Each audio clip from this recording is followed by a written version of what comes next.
po kayo dyan? Oo, meron. Magkano po? 55 lang isa. Sige po, pwede po palista muna?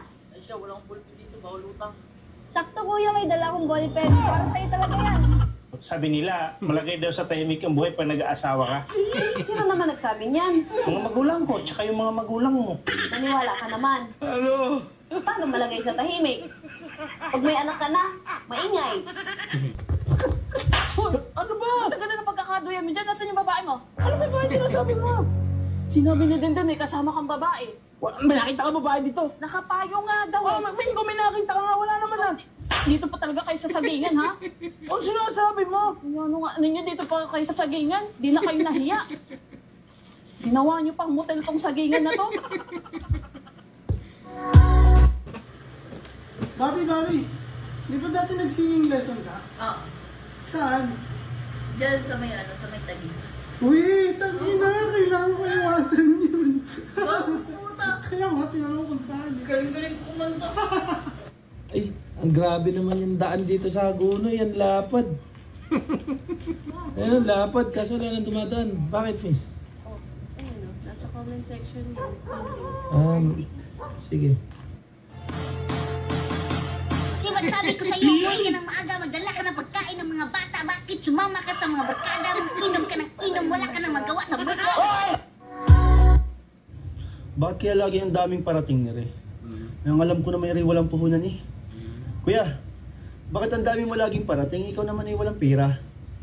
Siyempre, utang ina mo.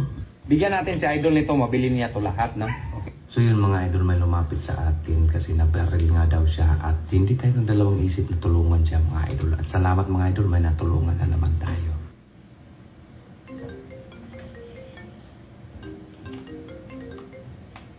Oh, hello pare. Oh. Ha? Bakit? Ano nangyari? Bakit ka ganun? Naku po, mahirap yan pare. Ha? O sige pare, tayo mo ako, pupuntahan kita kagad dyan ha. Sige, tayo mo ako dyan. Uy, ano na naman yan? Aalis ka na naman. Nakita mo ang daming gawain eh. Hindi ka man lang tumulong dito. Ano bang nangyari? Si paring Elmer at si Maring Estela, naghiwalay na. Oh, hindi malay. Nung nakaraan lang yung okay ko sila. Ano bang nangyari? Ay, hindi ko nga alam eh, kaya gusto kong puntahan si paring Elmer eh. Para malaman ko. Bakit kaya? Hindi ko alam eh. Sige, puntahan mo. Sabihin mo sa akin ha. Sabihin mo kung anong nangyari o anong baliktado na. Puntahan. Ma, ano ulit password ng wifi natin? Ako, Junjun, tigil-tigilan mo ha. Wala ka nang ginawa kundi maglaro. Lumayas ka na kaya? All caps yun, ma. Pakingin ka naman ang ulo mo. Saan mo dadalhin yan? Eh, yung mga pinaglagyan ng ulam ni Mama bibigay araw-araw. Ito rin yan, nagluluto na naman ng kalderetang baboy. Mamaya, tatawag na naman yan. Nakaparaw na lang kasi. Anak! Yan na naman siya. Luto na yung kalderetang baboy. Kunin mo na! May gagawin ka ba mamayang madaling araw? Wala naman. Wala? Yayayain sana kita mag-rides eh. Ayoko. Rides tayo, tapos maliligo tayo sa dagat. Ayoko nga. Bakit? Alam ko, rider yung motor. O ano naman, kung rider yung motor ko. Nakadikit yung angkas dun eh. Ha? Nakadikit. Nakadikit yung Oo, angkas? tapos wala pang hawakan dun sa likod. Eh, ganun naman talaga, di ba? Pag angkas nakadikit. Ayoko. Masyadong nakadikit. Kain na tayo!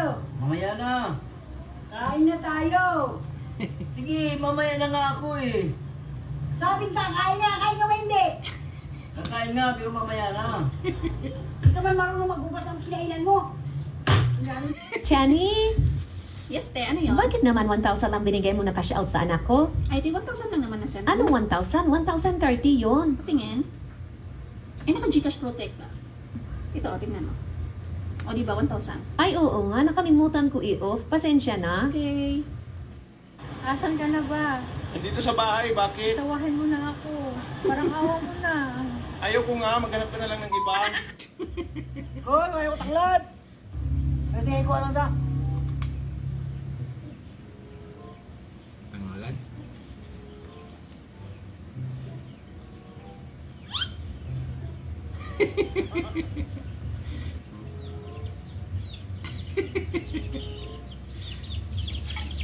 Ate manok.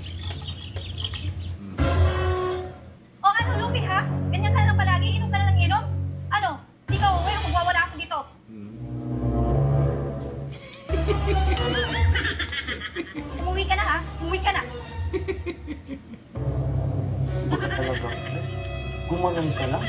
Takot agad asawa mo? Pre, iba ko eh. Magkano to? 8K, sir. Ano yung specs? i5 6th Gen.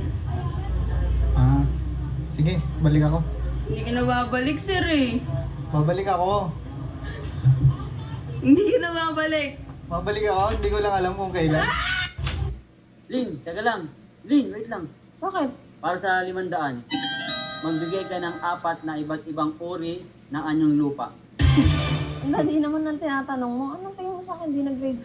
O sige, anong sagot? Duwende, kapre, maligno, at saka tikbala. Every Christ setup. Mahal, may tanong ako sa'yo. Okay. Sagutin mo ha. Bus, barko, saka aeroplano. Ano ang mataas sa tatlo? Aeroplano eh. Kasi nasa babaw yan lumilipad eh. Mali. Ano ba? Ang kayang pang-ulam, lagi na lang ang gulay eh. Ako'y nauumay na din naman. Kaupo nga muna din eh. At baka siswertihin kahit nakaupo din eh. Ba? Ano ba eh? Kulay pula. May klaseng pang-ulam ito. Eh, ako. Ay, ano ito? Aba, itaswerte rin. Oh, ay, ito na pala ito. Amang tama. Siswertihin ka nga naman, oh. Do not Tignan nyo pong mabuti mga friend. Panoorin nyo kung paano gumawa ng masarap at malutong na chicharon. Magandang hapon po sa lahat ng mga friend natin dyan. Ito po yung balat ng baboy mga friend. Ituturo ko po sa inyo kung paano gumawa ng malutong at malambot na chicharon na kahit hindi na po ibibilad. First tip po natin mga friend, ilaga muna natin para madaling hiwain. Tapos na po itong nilaga mga friend. Yan, malinis na po ito. Kayo na po ang bahala mga friend kung gaano po kalalaki ang gusto ninyo. Yan, ito na po yung balat ng baboy natin mga friend. Tubig muna. Asin po.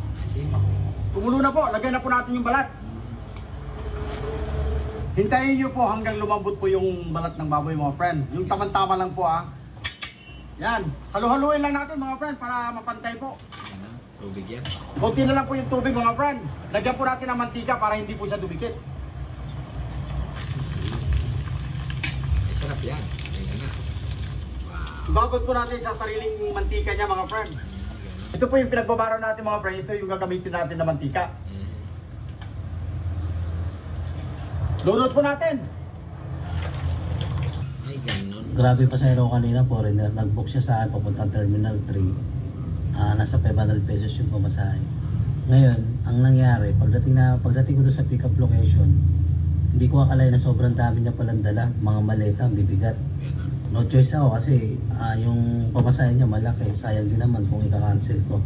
Kaya pinagkasya ko na lang doon sa sasakyan. Ngayon, nung nakarating na kami sa Terminal 3, hindi pa kami pinadaan doon sa inner lane. Doon kami sa outer lane pinadaan. Kaya tuloy, ang nangyari, nung pagbaba ng pasahero ko, tinulungan ko pa siya ihatid yung mga gamit niya papuntang gate 5 doon sa may inner lane, kabilang lane. Tinawid ko pa siya ron. Nung matapos ko na i-discarga yung niya, mga maleta niya, tinanong niya ako magkano. Sabi ko 500 pesos. Sabi niya okay.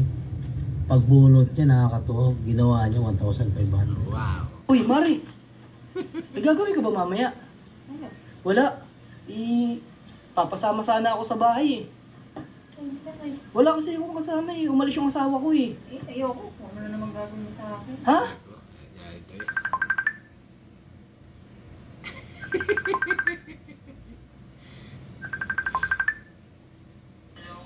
Hello? I miss you. Anak, kailan mo pa ako dadalawin dito? Nakimiss na kita eh. Hoy, Robby! Bakit naman 2,000 lang binigay mong cash out sa anak ko? 2,000 lang naman talaga yun, te. Anong 2,000? 2,030 yun? Tingin, naka-protect kayo, te. Hindi mo niya off. Ito, te, tingin. 2,000. Dalawang bayog lang. Tapos dalawang... Ito talaga yung mga malupit na pagkain sa China. Na kahit mga Amerikano ay hindi talaga kayang kumain ito. Pero sa China, ito yung mga best delicacy nila. At ito yung mga best seller nila sa kanilang mga restaurant. Ito, panoorin natin ito kung paano nila ito yung ginagawa.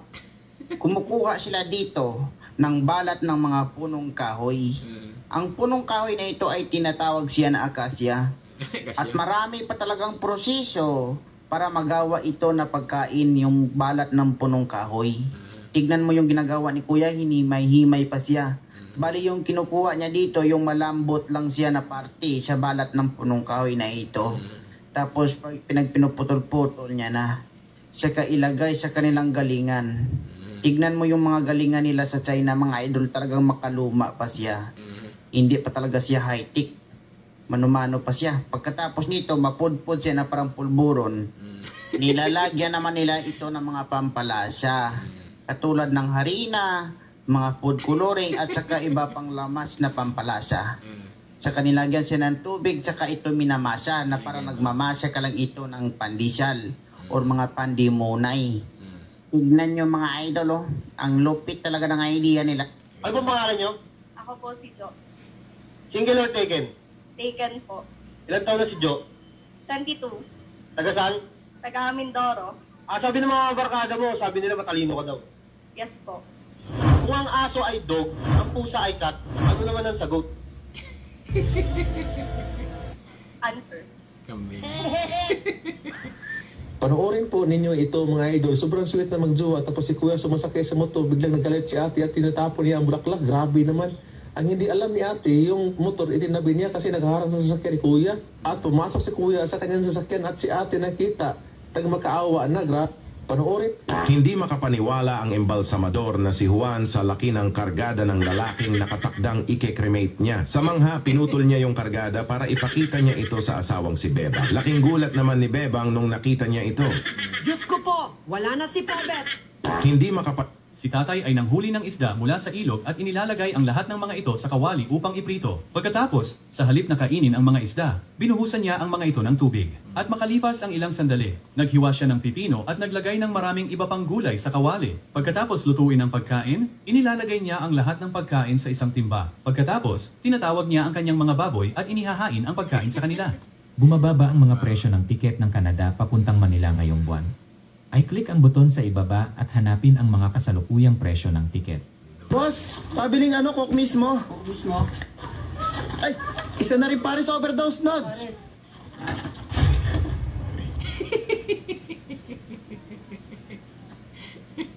Pain.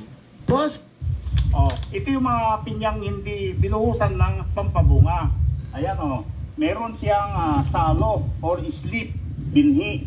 Ayan, mga ganyan. Thank you. Mahal, pag namatay ba ako, mag-girlfriend ka ulit? Ano ba naman tanong yan, Mahal? Siyempre naman mag-girlfriend ako ulit. Kahit ikaw naman makita mo malungkot, malulungkot ka din. Siyempre kailangan ko sumaya din.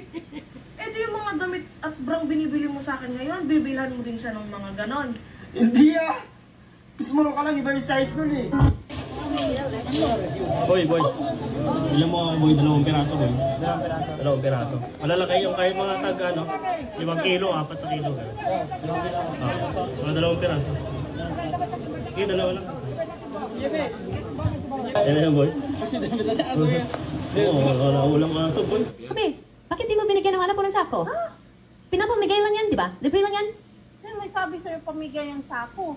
Siyempre, pag bibili ka ng isang sako, libre yan. Ang damot mo. May Pinay, nag-alaga ng bata, hanggang sa lumaki, hanggang sa nagretiro. Ngayon itong inalagaan ay nagkaroon ng magandang trabaho. Oo, andin ka. Yung nag-alagang gion sa kanya ay binigyan niya ng napakalaking halaga. Ngayon, ang Pinay na ito ay nasa Pilipinas. Hindi ko lang alam kung taga saan. Oo, 6 na buwan sa Pilipinas at pabalik na nga ulit dito. May bumibili. Nakita ko agad yung pera. 1,000. Wala na akong bariya. Puro 1,000 na lang. Sabi di yung una ko na nakita pera. Sabi niya, may 1.5 po kayo. Nag-isip pa ako. Sabi ko, meron. Ilan? 2, tsaka isang Sprite.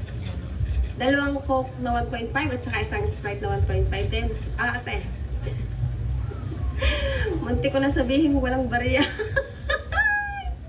Paano mo malaman na ang babae ay virgin? Matigas sa kilong. Nice. Ikaw, paano mo malaman na ang lalaki ay virgin.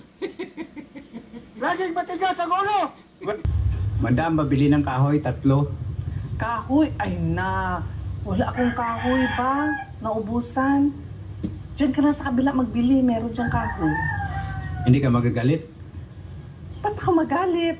Okay lang yun. Wala naman akong tindang kahoy. Sige na, ka na magbili. Oh, sige, madam ha. Thank you. Ay! Parang napanood ko na to ah. Ay! May isa pa oh. Ay! Alam ko na yung mangyayari dyan. Oo, ito. Pauna kayo.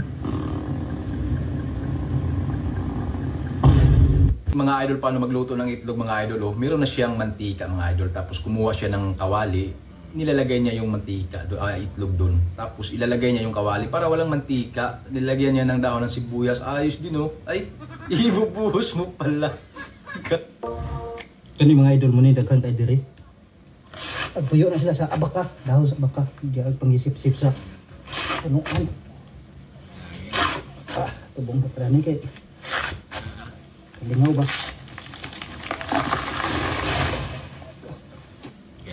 Naghatid na naman ako sa school ay nakakita na naman ako ng tigwa 1 euro din eh. Sabi ko ako hindi bibili, titingin lamang ako, promise. Ariga, ang maganda dito, Rosary. Ito yung pinapasalubong sa Pilipinas, yung mabango, 1 euro lamang. Pero mas... Boss, Shopee? Boss? Boss, Shopee? Magkano yan, boss? 400, boss. 400? O, ito, boss, oh. Okay na to. Ano?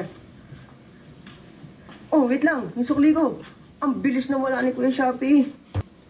Be? Ano yan, kuya? Pakata muna ko ng gin mo, patukantas. Ay, naubusan ako ng mga alak, kuya. Hindi pa ako nakakapamili. Ganun ba? Oo. Sige be, dito na muna ako. Sige po. Isda! Isda! Isda! Isda kayo! Ay, pabili nga ng tilapia. Magkano pa ang tilapia nyo? Ay, 150 ho ang tilapia namin. Mahal naman ang tinda mo. Bakit ho ba? Saan ho ba mura? Sa bayan, 120 lang. Oh, talaga. Ay siya, doon ho kayo bumili. Akin na ho, at hindi ho ko, Tingnan niyo tong babae na to.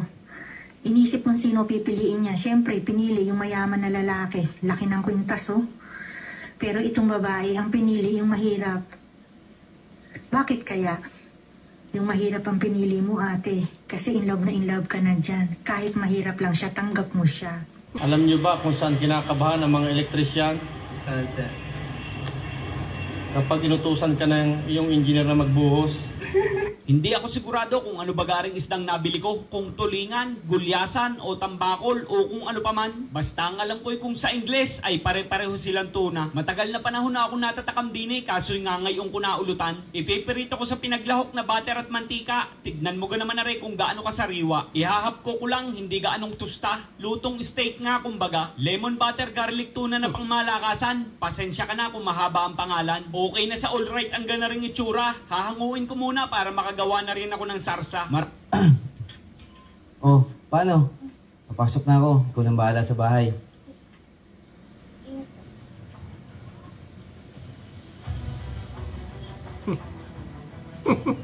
Yung Elisip. Malis na yung pusa. Ilalaro na ngayon yung daga.